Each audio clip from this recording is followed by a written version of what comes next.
Teman-teman, salam sehat. Ketemu kembali dengan saya dan Romo Patrick Allegro. Pada kesempatan ini kita akan kembali membahas tema tentang konversi agama. Ya, kalau kita melihat, Romo, dalam kehidupan beragama banyak juga orang Katolik yang meninggalkan agama Katolik terus pindah menjadi Kristen maupun pindah menjadi Muslim. Dan juga banyak yang dari agama lain pindah Katolik, itu banyak. Setiap tahun dalam pembaptisan itu sudah selalu begitu, paroki-paroki begitu banyak orang yang menjadi Katolik. Tapi yang kita mau soroti di sini adalah bagaimana orang Katolik yang pindah.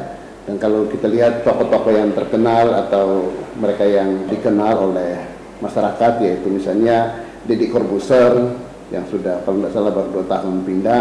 Kemudian yang terakhir Richard Lee. Mereka adalah orang Katolik yang kemudian pindah menjadi Muslim. Dan pertanyaan saya, kenapa mereka bisa pindah? Apakah mereka tidak menemukan kebenaran dalam gereja Katolik atau ada sesuatu hal? Dan apakah mereka yakin akan kebenaran dalam agama baru yang mereka anut? Bagaimana Romo? Ya, baik, memang ada banyak kasus konversi perpindahan agama. Tapi dari perspektif saya sebagai orang Katolik, saya melihat bahwa memang banyak yang sebenarnya berpindah karena ketidakpahamannya sendiri terhadap ajaran-ajaran Katolik. Tidak cukup paham, lalu dia berpikir mungkin ada hal lain untuk mendekati ajaran iman itu, ya dia mencoba yang di luar dan merasa cocok di situ. Pertama-tama memang unsur subjektif itu berperan. Tetapi seperti pertanyaan Romo tadi, apakah memang dia benar mengetahui kebenaran, dia konversi karena dia mau mengetahui kebenaran yang di luar, atau karena memang dia tidak paham apa yang sudah ditinggalkannya. Jadi ini penting. Kebanyakan kasus yang terjadi adalah orang tidak memahami secara betul, secara tepat apa yang diajarkan oleh gereja, dan karena itu dia meninggalkannya dan mungkin mendasarkan pengamatannya pada orang-orang di dalam gereja Katolik, mungkin kekecewaan, mungkin peristiwa persoalan-persoalan apa yang tidak terselesaikan dan tidak menyangkut ajaran itu sendiri. Ya, karena kekecewaan itu mungkin dia berkeputusan untuk meninggalkan gereja, konvert misalnya ke Islam, Protestan dan seterusnya. Nah, dalam kasus-kasus besar seperti ada banyak pertanyaan diajukan kepada saya, kenapa banyak artis itu artis yang umumnya yang Katolik itu, kenapa mereka mudah sekali berpindah ke komunitas yang menurut mereka, menurut petanya ini komunitas yang mayoritas. Jadi dari versi si penanya, dia beralih dari komunitas yang kecil kepada komunitas yang besar. Nah, saya biasa sering menjawab bahwa itu karena pertama memang asumsinya adalah relatif dan dia mau menggunakan agama dan dukungan komunitas itu untuk mengangkat apapun yang menjadi sebagai seorang artis atau apalah orang untuk kepentingan sendiri.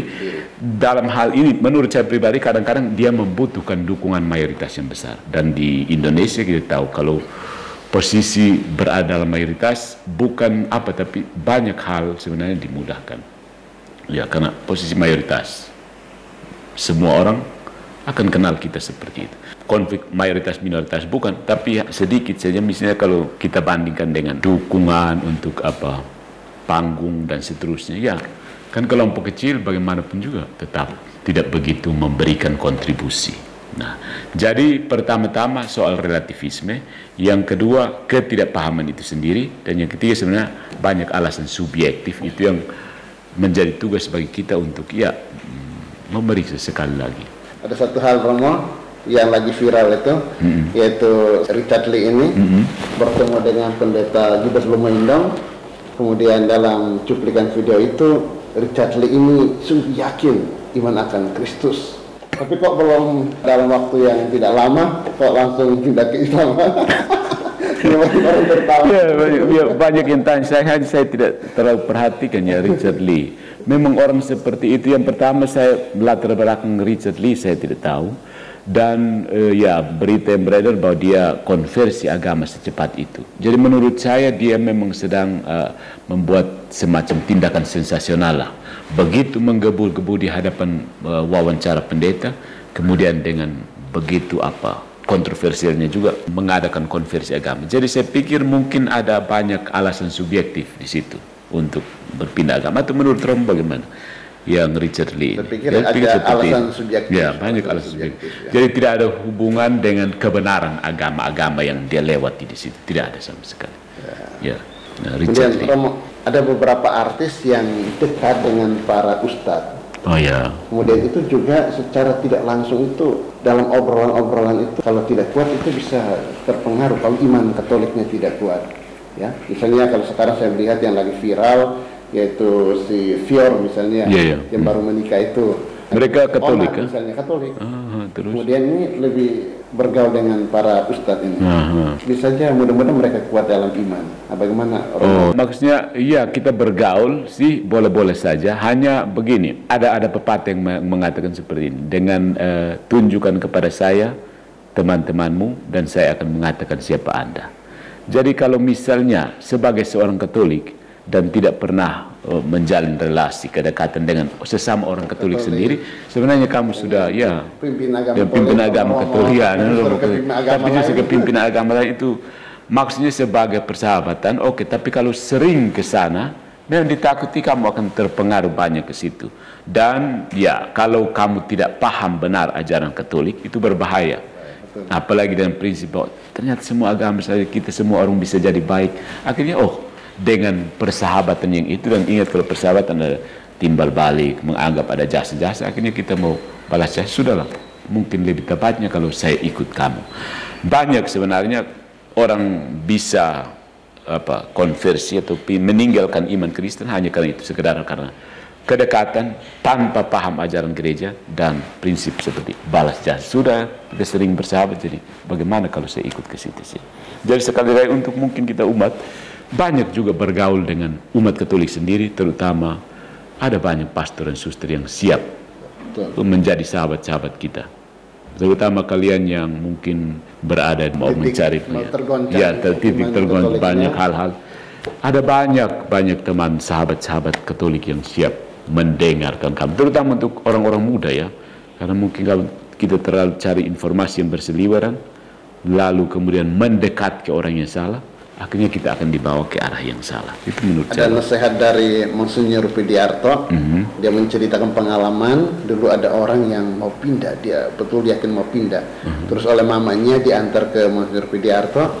Kemudian Monsinyur Pidiarto mendengarkan dia. Kemudian setelah itu dia memahami pergulatannya dan akhirnya tidak jadi pindah. Nasihat dari Monsinyur Pidiarto adalah bahwa umat Katolik, sebelum Anda memutuskan untuk pindah, sebaiknya kamu bertanya kepada pimpinan agama Katolik atau orang Katolik yang tahu tentang iman, dan ketika sudah dijelaskan dan kamu tetap yakin untuk pindah dengan kebenaran agama yang baru, silahkan. Tapi jangan pindah karena ketidaktahuan. Itu nasihat dari Monsinyur Pidiarto. Baik, ini penting sekali. Saya menegaskan kembali itu, jangan sekali-sekali keluar meninggalkan agama Katolik hanya karena belum tahu. Artinya belum tahu sebenarnya, belum memiliki pemahaman yang tepat tentang apa yang diajarkan oleh gereja.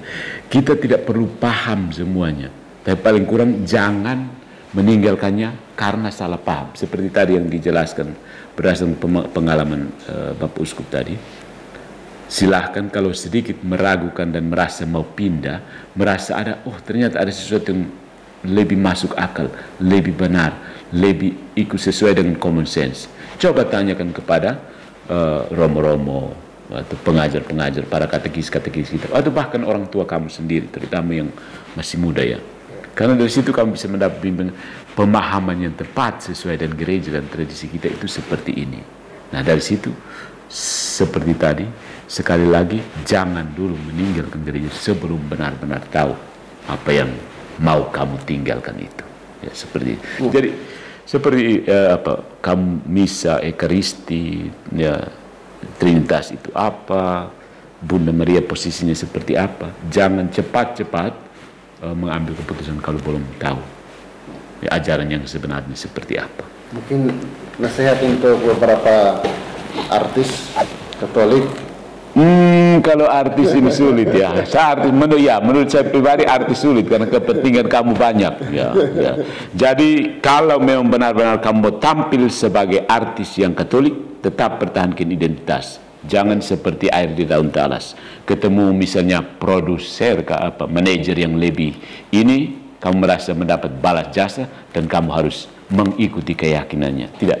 Jadi jadilah artis Katolik yang baik, tunjukkan teladan kekatolikan, jadilah teladan untuk semua orang yang bukan artis. Karena sudah menerima sakramen krisma penguatan, seharusnya bersaksi tentang iman. Ya, posisi Anda sebagai artis justru rupanya dengan sakramen penguatan itu sendiri, seharusnya itulah corong yang sangat-sangat besar untuk mewartakan Injil lewat hidupmu sendiri sebagai artis yang dilihat. Dan tentu saja sebagai artis Anda adalah seorang influencer sejati dari kegiatan-kegiatan Anda sehari-hari saja. Jadi sekali Anda tidak hidup sesuai dengan ajaran yang benar, yaitu akan mempengaruhi orang-orang lain. Jadi yakin terhadap ajaran Katolik, tidak usah terpengaruh dengan relativisme, terutama kalau di kalangan para influencer seperti itu. Ya kadang-kadang apa yang viral di mana kita ke situ, viral di sini kita ke situ, tapi tetap bertahan dan jadilah orang Katolik yang baik. Mungkin Romo bisa tambah sedikit. Ya, mungkin pada artis mungkin mereka harus memberi kesaksian. Justru kesempatan bagi para artis untuk memberikan kesaksian iman tentang Katolik. Katolik, ya. Kalau pertanyaan saya berikut, fenomena yaitu mereka yang pindah dari agama Katolik ke agama lain karena ada kekecewaan, ada sakit hati, dan hal-hal lainnya. Atau merasa anak-anak muda merasa tidak bertumbuh dalam gereja Katolik karena bergaul dan teman-temannya agama lain di sana, mereka seolah-olah merasa lebih bertumbuh di sana, terpengaruh dan seterusnya. Mungkin nasihat untuk demikian. Iya, baik Rom. Kadang-kadang kita tidak bisa menyalahkan begitu saja anak-anak muda kita ya, karena mereka juga mencari seperti apa, menemukan sebenarnya. Misalnya mereka terlahir dari keluarga Katolik, mereka juga punya hak untuk mengetahui seperti apa iman Katolik. Nah, dalam pencarian ini mereka punya banyak masukan. Dan kalau mereka tidak didampingi, mereka akan mencoba menemukan sendiri, bukan saja dalam soal ajaran, tetapi juga dalam soal kesaksian hidup. Misalnya mereka menemukan ada pastor yang hidupnya tidak begitu layak menurut mereka, atau biarawan-biarawati yang menurut mereka seharusnya begini tapi kok begini. Jadi mereka bertanya-tanya, dan pertanyaan itu sama sekali tidak mendapatkan jawaban karena orang tua juga tidak peduli, para katekis juga tidak peduli, misalnya imam-imam juga tidak peduli. Tetapi ya, kita tidak bisa menyalahkan satu pihak saja, misalnya menyalahkan orang-orang muda saja, atau menyalahkan kesibukan para petugas pastoral. Tapi saya pikir kita harus bekerja sama menyadarkan orang-orang muda tentang iman yang mereka terima. Nah, orang-orang muda kita ini biasanya dalam persiapan sakramen krisma atau beberapa tahun sesudah sakramen krisma, itu penting ditegaskan untuk terus menghayati iman mereka, meskipun pasti ada berbagai banyak persoalan, dan perlu ditegaskan bahwa sekalipun Anda meninggalkan iman Katolik, persoalan tidak selesai dengan meninggalkan iman Katolik. Persoalan yang sama, kalau masalah-masalah pribadi seperti emosional, di sana masalah demikian lagi, melari kemana lagi. Jadi itu nanti akan membuat Anda seperti terapung-apung tidak jelas. Itu artinya mencari lalu berharap sesuatu yang baik bisa terjadi begitu saja, dan itu tidak mungkin. Mendengarkan orang-orang tua kita, orang tua di sini termasuk orang tua, para katekis, para guru, biarawan-biarawati kita, para imam tentu saja. Itu saja dari saya. Baik, terima kasih Romo Patris. Terima kasih. Semoga teman-teman artis tampil mewartakan kebenaran iman Kristiani Katolik dan boleh memberikan kesaksian kepada anak-anak muda. Semoga kalian bertumbuh dalam iman, dalam gereja Katolik, dan tetap setia karena Katolikku keren.